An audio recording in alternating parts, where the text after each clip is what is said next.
Hello friends, welcome to the success Kendra. Friends, इस video में हम लोग 2213 पोस्ट बिहार दरोगा मेंस एग्जाम 2022 के लिए केबीसी नैनो का प्रैक्टिस सेट नंबर 13 को इस वीडियो में हम डिस्कस करेंगे। फ्रेंड्स, इससे पहले ऑलरेडी हम लोगों ने सेट नंबर 1 से लेकर के 12 तक को कवर कर लिया था। तो फ्रेंड्स, अगर आपने नहीं देखा है तो देख लीजिएगा। इन सभी वीडियोज़ का लिंक मैंने आज की इस वीडियो के डिस्क्रिप्शन बॉक्स में दे दिया है। फ्रेंड्स, अगर चैनल पर आप पहली बार आए हैं तो चैनल को सब्सक्राइब कर लीजिएगा और बेल आइकन को जरूर दबा लीजिएगा, ताकि जब भी बिहार दरोगा से संबंधित कोई भी इंपॉर्टेंट वीडियो अपलोड किया जाए तो उसका नोटिफिकेशन सबसे पहले आपके पास पहुंच जाए। तो चलिए फ्रेंड्स, बिना देरी किए हुए आज का सेशन स्टार्ट करते हैं। फ्रेंड्स, प्लीज़ वीडियो को लाइक और शेयर जरूर कर दीजिएगा। तो फ्रेंड्स, जैसे कि मैंने बताया कि इस वीडियो में हम लोग केबीसी नैनो का प्रैक्टिस सेट नंबर 13 को डिस्कस करेंगे। थोड़ा सा मैं जूम कर देता हूं फ्रेंड्स, ताकि आपको स्पष्ट दिखाई दे। पहला प्रश्न पढ़िएगा। पहला प्रश्न है कि फिनाइल कीटोनूरिया के रोगी के मूत्र में उत्सर्जित होने वाला अम्ल कौन सा है। देखिए फ्रेंड्स, यह जो फिनाइल कीटोनूरिया है यह एक जन्मजात मेटाबॉलिज्म डिसऑर्डर रोग है। इसमें रोगी के फिनाइल एलेनिन अमीनो अम्ल को टायरोसिन अमीनो अम्ल में बदलने के लिए आवश्यक एंजाइम की कमी हो जाती है। और देखिए, राइट आंसर इसका हो जाएगा इसमें से फिनाइल पायरुविक अम्ल, यानी कि ऑप्शन नंबर इसका ए जो होगा करेक्ट आंसर हो जाएगा। उसके बाद नेक्स्ट क्वेश्चन देखिएगा कि रक्त का कौन सा घटक शरीर के अंगों को ऑक्सीजन पहुंचाता है। तो फ्रेंड्स, यह ऑक्सीजन जो है ये आरबीसी पहुंचाता है। ठीक है, आरबीसी लाल रक्त कणिका, option number D right answer हो जाएगा। देखिए फ्रेंड्स, जो डब्ल्यूबीसी होता है यह क्या करता है, तो जो हानिकारक जीवाणु है और जो मृत आरबीसी है उनको नष्ट कर देता है। एक तरह का यह प्रतिरक्षा प्रणाली का अंग है, ध्यान रखेंगे डब्ल्यूबीसी। उसके बाद देखिएगा कि एस्पिरिन कहाँ से मिलती है। तो देखिए फ्रेंड्स, एस्पिरिन जो होता है यह एक एंटीपायरेटिक होता है और इसका जो उपयोग होता है यह दर्द निवारण में किया जाता है। और एस्पिरिन जो है यह विलो वृक्ष की छाल से प्राप्त किया जाता है। ठीक है, विलो वृक्ष की छाल से यह प्राप्त किया जाता है। तो राइट आंसर इसका हो जाएगा एक पेड़ से। उसके बाद नेक्स्ट क्वेश्चन देखिएगा कि जीवों में अत्यधिक विविधता का कारण क्या है। तो देखिए, जीवों में अत्यधिक विविधता का कारण जो है यह अनुकूलन है। अनुकूलन किसी विशेष वातावरण में सुगमता पूर्वक जीवन व्यतीत करने एवं वंश वृद्धि के लिए जीवों के शरीर में रचनात्मक एवं क्रियात्मक अस्थायी परिवर्तन उत्पन्न करने की प्रक्रिया है। तो अगर फ्रेंड्स अनुकूलन रहेगा तभी जीव विविधता पाई जाएगी। ठीक है, तो अनुकूलन बिल्कुल इसका राइट आंसर हो जाएगा।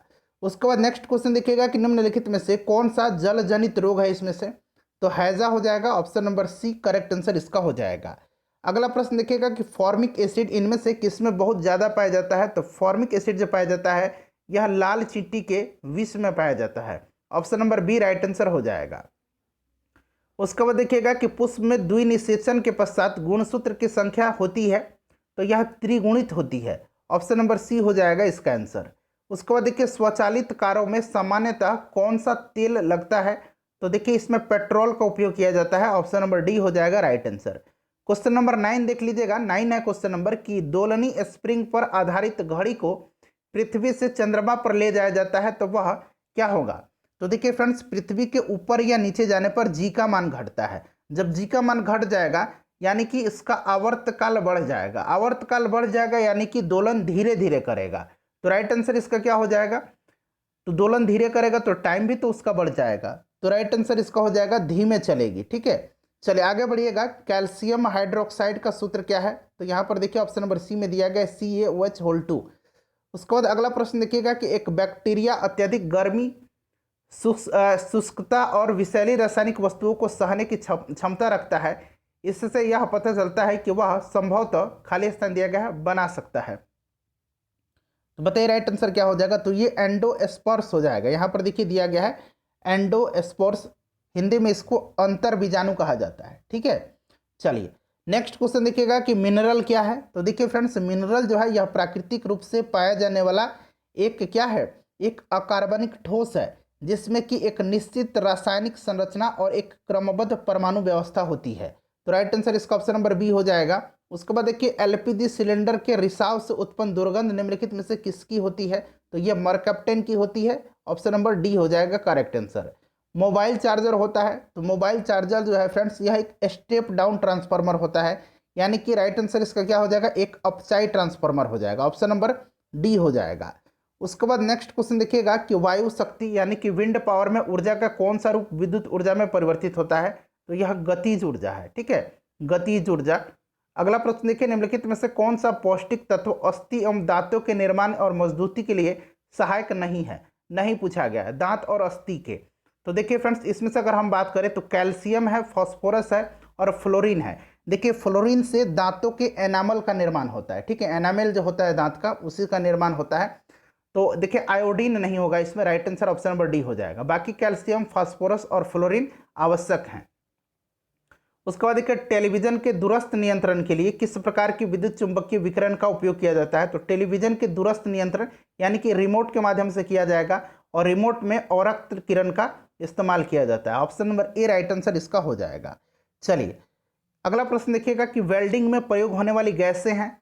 वेल्डिंग में प्रयोग होने वाली जो गैस हैं ये आपका ऑक्सीजन और एसिटिलीन गैस है। ऑप्शन नंबर सी हो जाएगा। मानव शरीर में विटामिन ए भंडारित होता है, तो विटामिन ए लिवर में भंडारित होता है, तो लिवर यहाँ पर देखिए यकृत दिया गया है।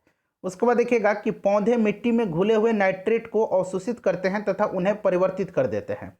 तो देखिए घुले हुए नाइट्रेट को अवशोषित करते हैं और उन्हें मुक्त नाइट्रोजन में, ठीक है, उसमें परिवर्तित कर देते हैं। ऑप्शन नंबर ए हो जाएगा। अगला प्रश्न देखिएगा कि the roots of ancient India पुस्तक के लेखक कौन है? तो राइट आंसर इसका हो जाएगा W.A. Fairservis. Option number C right answer हो जाएगा, ध्यान रखेंगे। नेक्स्ट क्वेश्चन हमारा कि लॉर्ड डलहौजी की विलय नीति यानी कि डॉक्ट्रिन ऑफ लैप्स, हड़प की नीति का प्रथम शिकार निम्नलिखित में से कौन हुआ था? तो सबसे पहले 1848 में सतारा को मिलाया गया था। ऑप्शन नंबर बी हो जाएगा, ठीक है, ब्रिटिश साम्राज्य में। निम्नलिखित में से कौन सिकंदर के साथ भारत नहीं आया था? तो इसमें से देखिए डायमेकस जो था ये बिंदुसार के दरबार में आया था, ठीक है, बिंदुसार के दरबार में। ऑप्शन नंबर सी हो जाएगा राइट आंसर। उसके बाद 24 नंबर देखिएगा कि विवेकानंद ने शिकागो में आयोजित पार्लियामेंट ऑफ वर्ल्ड्स रिलीजन्स में कब भाग लिया था? विश्व धर्म संसद में 1893 में इन्होंने भाग लिया था। कहाँ पर? तो शिकागो में, ध्यान रखेंगे। उसके बाद देखिए 1905 में, थोड़ा सा यहाँ सुधार करेंगे, 1904 बना लीजिए। 1904 में क्रांतिकारी संगठन अभिनव भारत संगठित किया गया था। तो ये विनायक दामोदर सावरकर के द्वारा किया गया था, ठीक है। कहाँ पर? तो महाराष्ट्र में। ऑप्शन नंबर डी हो जाएगा राइट आंसर। उसके बाद देखिए 1306 में, इस पर इनको जरा सा ध्यान से पढ़ेंगे। 1306 ईस्वी यहाँ स्पष्ट लिखा गया है कि 1306 ईस्वी सन के बाद अलाउद्दीन खिलजी के समय दिल्ली के सुल्तान तथा मंगोलों के बीच सीमा क्या थी? तो देखिए 1306 ईस्वी में जो तो है रावी नदी के तट पर, रावी नदी के किनारे मंगोलों के खिलाफ अलाउद्दीन खिलजी ने एक निर्णायक जीत हासिल किया था, ठीक है। और रावी नदी जो है इसका सीमा था। Option number B right answer हो जाएगा। उसके बाद सीमा जो थी वो रावी नदी की गई। उसके बाद नेक्स्ट क्वेश्चन करेंगे कि इंडियन ओपिनियन पत्रिका के प्रथम संपादक, तो ये गांधी जी ने शुरू किया था। इंडियन ओपिनियन पत्रिका कब किया था? तो फ्रेंड्स ध्यान रखेंगे 1904 में शुरू किया था, और इसके प्रथम संपादक जो थे ये मनसुख लाल नजर थे। उसके बाद देखिएगा कि 1921 में पहली बार पूर्ण स्वतंत्रता की मांग को किसने उठाया था? तो देखिए पहली बार 1921 में जो फ्रेंड्स अहमदाबाद का अधिवेशन हुआ था, इसमें जो है अंग्रेजों से पूर्ण स्वतंत्रता की मांग किया था। किसने? तो हसरत मोहानी ने। तो यहाँ पर देखिए हसरत मोहानी दिया गया ऑप्शन नंबर डी में। अगला क्वेश्चन देखिएगा कि तृतीय बौद्ध सभा किस स्थान पर बुलाई गई थी? तो ये सब आपको पता है। पहली कहाँ पर हुई थी? तो राजगृह में। दूसरी कहाँ हुई थी? वैशाली में। तीसरा पाटलिपुत्र में हुआ था अशोक के समय। चौथी कश्मीर में हुई थी। ये सब आपको पता है। तो जो चीज़ पहले से आप जानते हैं वहाँ मैं आपका समय व्यर्थ नहीं करूँगा। देखिए निम्नलिखित में से कौन सी पुस्तक तिलक ने लिखी है? अच्छा, ये इंडिया इन ट्रांजिशन पुस्तक को लिखा है किसने? तो M.N. रॉय ने, ठीक है। गीता रहस्य ये बाल गंगाधर तिलक की पुस्तक है। गोखले माई पॉलिटिकल गुरु महात्मा गांधी की है, और discovery of India Pandit Jawaharlal Nehru की है। उसके बाद देखिएगा कि शेरे पंजाब के नाम से इनमें से कौन मशहूर थे? तो लाला लाजपत राय को पंजाब केसरी के नाम से इनको जाना जाता था। उसके बाद देखिएगा कि निम्नलिखित में से कौन सा गोलमेज सम्मेलन 1932 में हुआ था? मैंने आपको क्रम बताया था कि 1930 याद रखना है पहला, 1931 दूसरा, 1932 तीसरा। तो ये तीसरा गोलमेज सम्मेलन हो जाएगा, ठीक है। राइट आंसर इसका हो जाएगा तीसरा गोलमेज सम्मेलन। अगला प्रश्न देखिएगा कि मध्यकाल में बंटाई शब्द का अर्थ था। तो देखिए बंटाई शब्द जो था ये लगान निर्धारण का एक तरीका होता था। ऑप्शन नंबर बी हो जाएगा।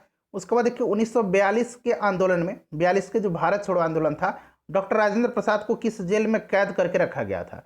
तो फ्रेंड्स इनको बांकीपुर जेल में रखा गया था। ऑप्शन नंबर ए हो जाएगा राइट आंसर। गांधी जी ने असहयोग आंदोलन कब शुरू किया था? तो 1 अगस्त 1920 को स्टार्ट किया था।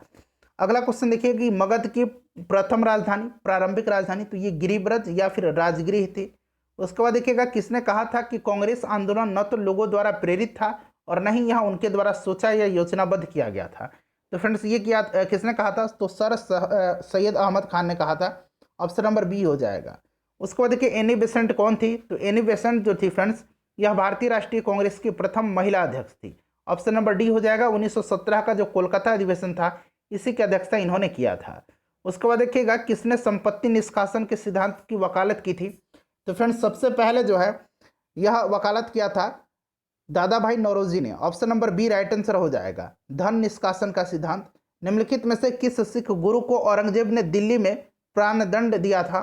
तो औरंगजेब ने जो है सिखों के जो 9वें गुरु थे गुरु तेग बहादुर उनको दिया था, और जो 5वें गुरु थे गुरु अर्जुन देव उनको किसने मरवाया था? तो फ्रेंड्स उनको मरवा दिया था जहांगीर ने। तो राइट आंसर हो जाएगा गुरु तेग बहादुर। देखिए ऑप्शन नंबर ए में दिया गया है। निम्नलिखित में से कौन सा भारत का सबसे ऊंचा जलप्रपात है? तो फ्रेंड्स यह कुंचिकल जलप्रपात है, और ये जो कुंचिकल जलप्रपात है यह जो है फ्रेंड्स यह किस नदी पर है? तो वराही नदी पर है। ठीक है, कहाँ? तो कर्नाटक में। चलिए उसके बाद देखिएगा जोग या गरसोपा या महात्मा गांधी जलप्रपात, इसकी ऊंचाई 255 मीटर है और ये कुंचिकल का 455 मीटर है। ठीक है, उसके बाद देखिए राकिम कुंड जलप्रपात, ये बिहार में है। केवती जलप्रपात ये मध्य प्रदेश में है। अगला क्वेश्चन देखिएगा कि किम्बरले हीरा खनन क्षेत्र किस देश में स्थित है? आपको पता है कि यह क्षेत्र किम्बरले हीरा खनन के लिए प्रसिद्ध है और ये दक्षिण अफ्रीका में है। उसके बाद देखिएगा कि निम्न में से किसके द्वारा मानव विकास सूचकांक, ठीक है, मानव विकास सूचकांक सर्वप्रथम विकसित किया गया था? ह्यूमन डेवलपमेंट इंडेक्स HDI ये लिखा गया है।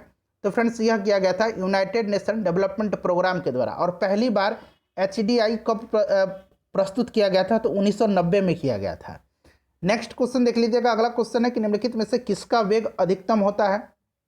तो प्रकाश का वेग 3 गुना 10 के पावर 8 मीटर पर सेकंड।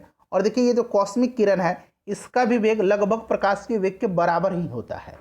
चलिए नेक्स्ट क्वेश्चन करेंगे कि DNA की द्विकुंडलिनी संरचना किसके द्वारा दी गई थी? तो फ्रेंड्स आपको पता है कि यह वाटसन और क्रिक के द्वारा दिया गया था। उसके बाद देखिए निम्नलिखित में से किसे यूरोप की तेल राजधानी कहा जाता है? तो फ्रेंड्स यह एबरडीन को कहा जाता है। एबरडीन कहाँ पर है? तो स्कॉटलैंड में है। उसके बाद देखिए रानी झांसी समुद्री राष्ट्रीय पार्क की स्थापना कब हुई थी? तो फ्रेंड्स सबसे पहले जानिए कि रानी झांसी समुद्री राष्ट्रीय पार्क है कहाँ? तो फ्रेंड्स यह अंडमान निकोबार में है और यह बंगाल की खाड़ी में स्थित है। ठीक है, और इसकी स्थापना 1996 में हुई थी, 1996 में। नेक्स्ट क्वेश्चन देखिएगा कि पृथ्वी की परिक्रमण धुरी सदा झुकी होती है। तो देखिए राइट आंसर इसका हो जाएगा, बताइए, दीर्घवृत्तीय धुरी से 23.5 डिग्री पर। ऑप्शन नंबर डी हो जाएगा इसका। इंपॉर्टेंट है, ध्यान रखेंगे। उसके बाद देखिए निम्नलिखित में से कौन सा सुमेलित नहीं है? एक तरफ बंदरगाह दिया गया, दूसरी तरफ देश दिया गया है। तो देखिए यहाँ पर इगारका जो है यह चीन में नहीं है, इगारका रूस में है, तो ये सुमेलित नहीं है, बाकी सुमेलित है। निम्नलिखित में से कौन भारत में सबसे बड़ी मशीनरीकृत खान है? तो फ्रेंड्स यह छत्तीसगढ़ का बेलाडीला खान है। Option number D right answer हो जाएगा। बेलाडीला खान छत्तीसगढ़ में है और यह लौह अयस्क के लिए प्रसिद्ध है। उसके बाद देखिए संविधान के भाग 4 में दिए गए निर्देशित सिद्धांतों में निम्न में से कौन सा सूचीबद्ध है? तो समान कार्य के लिए समान वेतन है और समान नागरिक संहिता है। छोटे परिवार का जो मानदंड है फ्रेंड्स यह आर्टिकल 47A में है, लेकिन फ्रेंड्स यह नीति निर्देशक तत्व में अभी शामिल इसको नहीं किया गया है। तो राइट आंसर इसका 1 हो जाएगा और 2 हो जाएगा। ठीक है, तो ऑप्शन नंबर इसका 1 और 2, ऑप्शन नंबर बी इसका करेक्ट आंसर हो जाएगा। चलो उसके बाद देखिएगा कि भारतीय संघात्मक व्यवस्था में तृतीय तल कब जोड़ा गया था? तो ये 1992 में जोड़ा गया था। नेक्स्ट क्वेश्चन देखिए, भारतीय संविधान द्वारा प्रदत्त निम्न में से कौन सा अधिकार गैर नागरिकों को भी उपलब्ध है? तो गैर नागरिकों को इसमें से कौन सा उपलब्ध हो जाएगा? तो संवैधानिक निराकरण का अधिकार हो जाएगा। ठीक है, option number A right answer हो जाएगा। यदि प्राथमिक घाटे में ब्याज भुगतान को सम्मिलित कर लिया जाए तो यह बराबर होता है। तो फ्रेंड्स यह राजकोषीय घाटे के बराबर होगा। तो ऑप्शन नंबर इसका बी हो जाएगा। प्रभावी राजस्व घाटा किस केंद्रीय बजट में पेश किया गया था? तो ये 2011-12 में पेश किया गया था। उसके बाद 56 नंबर देखिएगा। 56 नंबर है कि निम्नलिखित में से कौन सा सतत विकास लक्ष्य SDG भारत में 2030 तक सभी के लिए पानी की उपलब्धता और इसके अस्थायी प्रबंधन को लक्षित करेगा? तो देखिए SDG सस्टेनेबल डेवलपमेंट गोल, ठीक है, SDG सस्टेनेबल डेवलपमेंट गोल 6 है। ऑप्शन नंबर ए हो जाएगा। द्वितीय हरित क्रांति का संबंध होगा, इसका आंसर आप मुझे कमेंट करके बताएंगे। ठीक है, चलिए आगे बढ़ते हैं। किस देश की सरकारी रिपोर्ट को येलो बुक कहा जाता है? तो फ्रेंड्स यह फ्रांस की सरकारी रिपोर्ट को। उसके बाद देखिए भारत में पंचायती राज की व्यवस्था सर्वप्रथम राजस्थान और कहाँ पर आरंभ की गई थी? तो राजस्थान, और उसके बाद दूसरे आंध्र प्रदेश था। उसके बाद देखिए भारत में राष्ट्रपति का चुनाव किया गया था, किया जाता है। तो सही आंसर इसका क्या हो जाएगा? एकल हस्तांतरण के द्वारा। ऑप्शन नंबर बी हो जाएगा राइट आंसर। उसके बाद देखिए नवीनतम जनगणना के अनुसार भारत में जनसंख्या की औसत वार्षिक वृद्धि दर, तो देखिए इसमें कमी की रुख दिखाती थी। तो राइट आंसर इसमें ऑप्शन नंबर बी हो जाएगा। निम्नलिखित में से कौन सा आयु समूह सर्व शिक्षा अभियान में भर्ती होने के लिए पात्र है? तो फ्रेंड्स ये 6 से लेकर के 14 वर्ष के जो उम्र के बच्चे हैं वे यहाँ पर इसके पात्र हैं। उसके बाद देखिए निम्नलिखित राज्यों में से किस राज्य ने सांसद आदर्श ग्राम योजना से संकेत लेकर के विधायक आदर्श ग्राम योजना प्रारंभ की? सांसद आदर्श ग्राम योजना जो है फ्रेंड्स, यह जयप्रकाश नारायण जी के जन्मदिन के अवसर पर 11 अक्टूबर 2014 को शुरू किया गया था। राइट आंसर इसका गुजरात हो जाएगा। विधायक ग्राम योजना प्रारंभ की है गुजरात ने। उसके बाद देखिएगा 64 नंबर कि ट्राइसम एक कार्यक्रम है। अब देखिए ट्राइसम का फुल फॉर्म जब जान लीजिएगा तो ऑटोमेटिकली आपको पता चल जाएगा कि यह किस प्रकार का कार्यक्रम है। ट्रेनिंग ऑफ रूरल, ठीक है, ट्रेनिंग ऑफ रूरल, यहाँ मैं लिख देता हूँ training of rural youth for self employment. यह जो स्कीम था 1979 में स्टार्ट किया गया था। तो यहाँ पर देखिए रूरल शब्द आया है, यानी कि ग्रामीण विकास का हो जाएगा ऑप्शन नंबर इसका ये जो होगा राइट आंसर हो जाएगा। उसके बाद देखिएगा national stock exchange of India का प्रवर्तक है, तो देखिए भारतीय स्टेट बैंक, LIC और GIC भी है और RDBI भी है, तो उपरिक्त सभी हो जाएगा। उसके बाद देखिएगा कि साख पत्र दिया जाता है, तो साख पत्र जो है फ्रेंड्स यह एक आयतकर्ता को दिया जाता है, ठीक है, आयतकर्ता को दिया जाता है। ऑप्शन नंबर बी हो जाएगा। 12वीं पंचवर्षीय योजना के दौरान कृषि एवं सहायक क्षेत्र के लिए निम्न में से किस एक औसत वार्षिक विकास दर का लक्ष्य रखा गया था? तो इसका 4% रखा गया था। और विनिर्माण क्षेत्र में जो औसत विकास दर रखा गया था वो रखा गया था कितना, बताइए? तो फ्रेंड्स वो रखा गया था 10%। चलिए अगला क्वेश्चन देखेंगे। नेक्स्ट क्वेश्चन है कि किस अर्थशास्त्री ने भारत में सबसे पहले वैज्ञानिक दृष्टि से राष्ट्रीय आय की गणना की? राष्ट्रीय आय की गणना का प्रयास सर्वप्रथम किया था किसने? दादा भाई नौरोजी ने। और यहाँ वैज्ञानिक दृष्टि से पूछा गया है, तो फ्रेंड्स ये किया था किसने?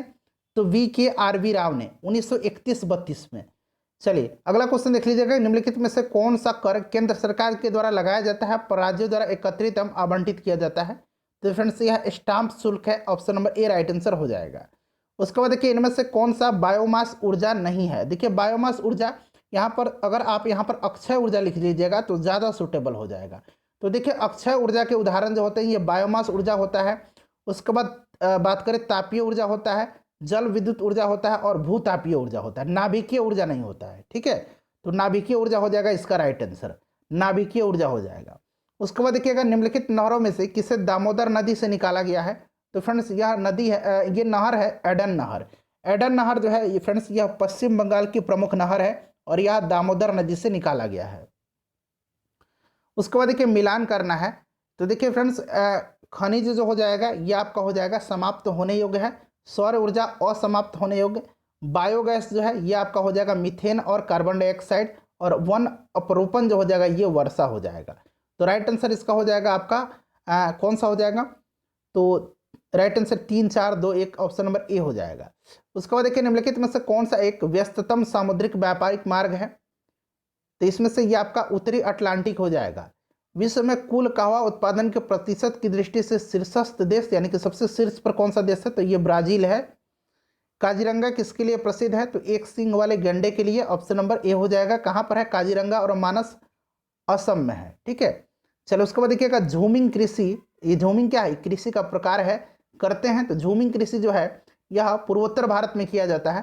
तो देखिए ये खासी जनजाति जो होगा ऑप्शन नंबर बी इसका राइट आंसर हो जाएगा। निम्नलिखित में से कौन सा एक गर्म सागरीय धारा है? तो देखिए इसमें से गर्म सागरीय धारा जो है यह पूर्वी ऑस्ट्रेलियाई धारा हो जाएगा। पूर्वी ऑस्ट्रेलियाई धारा जो है यह प्रशांत महासागर की गर्म जल धारा है। पश्चिमी ऑस्ट्रेलियाई धारा जो है यह हिंद महासागर की ठंडी जल धारा है। वेंगुएला जल धारा जो है फ्रेंड्स यह अटलांटिक महासागर की ठंडी जल धारा है। तो गर्म हो जाएगा आपका पूर्वी ऑस्ट्रेलियाई धारा। उसके बाद देखिएगा कि विश्रामपुर जिनके खनन के लिए प्रसिद्ध है वह है विश्रामपुर, छत्तीसगढ़ में है और यह कोयला के लिए प्रसिद्ध है। उसके बाद देखिएगा निम्नलिखित नदी घाटी परियोजनाओं में से किस एक का लाभ एक से अधिक राज्यों को प्राप्त होता है। तो देखिए मयूराक्षी ये पश्चिम बंगाल की परियोजना है। चंबल घाटी जो है फ्रेंड्स यह राजस्थान और मध्य प्रदेश की संयुक्त परियोजना है। तो एक से अधिक राजस्थान और मध्य प्रदेश हो जाएगा, ऑप्शन नंबर ए हो जाएगा। चलिए आगे बढ़ते हैं। उसके बाद देखिएगा नेक्स्ट है हमारा कि कन्याकुमारी से सटी पहाड़ियां हैं। तो फ्रेंड्स यह जो पहाड़ियां हैं ये पहाड़ी है कार्डेमम की पहाड़ी है, इलायची की पहाड़ी जिसको कहा जाता है। देखिए फ्रेंड्स 81 से लेकर के 100 तक में मैथ और रीजनिंग के क्वेश्चन है। पीडीएफ मैं दे रहा हूँ लगातार आपको केबीसी नैनो का, इसका भी पीडीएफ आपको टेलीग्राम पर मिल जाएगा। टेलीग्राम से जुड़ जाइए, सक्सेस केंद्रा के नाम से हमारा टेलीग्राम चैनल है और वहाँ पर 23,000 सब्सक्राइबर हैं। ठीक है फ्रेंड्स, वीडियो को लाइक कर दीजिएगा और इसको शेयर जरूर कर दीजिएगा।